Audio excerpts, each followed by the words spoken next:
High friends, how are you? আশা করি সকলেই ভালো আছেন।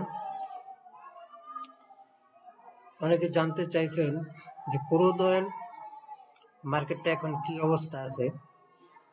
আমি আপনাদের বলে দিচ্ছি, যেহেতু কালকে বলছিলাম যে ক্রুড অয়েল মার্কেটটা উপরের দিকে উঠবে, আপনারা নিজেই দেখতে পাচ্ছেন অলরেডি 74 থেকে আপনার 75-76 উঠে গেছে।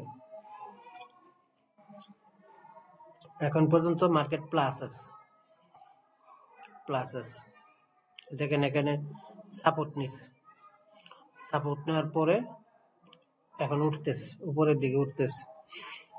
এটা এখন পর্যন্ত প্লাস আছে 0.47% বাড়ছে।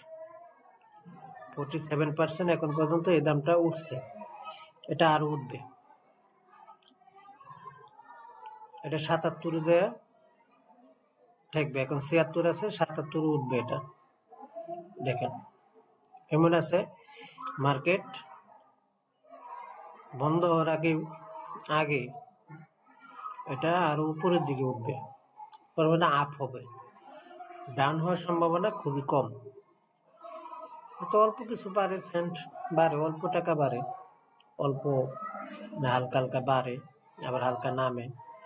এটাই দেখেন কিভাবে উঠছে। এই পর্যন্ত উঠছিল, ওঠার পরে এটা আবার ডাউন হয়ে এখানে আসছিল, এই পর্যন্ত আসছিল। যাই হোক, এখন পর্যন্ত যেটা জানতে চাইছেন, এটা নিরাপদ আছে। এখন নিরাপদ আছে, এটা আর পড়বে না, নিচের দিকে নামবে না, এটা উপরের দিকে উঠবে। এটা 78-এ উঠে যাবে। এখন 76 আছে, 77 উঠতে বেশি সময় লাগবে না, এটা উঠে যাবে। আজকের মধ্যে 77 হয়ে যাবে ইনশাল্লাহ। ঠিক আছে, সকলে ভালো থাকেন, সুস্থ থাকেন। কিছু জানতে চাইলে কমেন্ট করেন।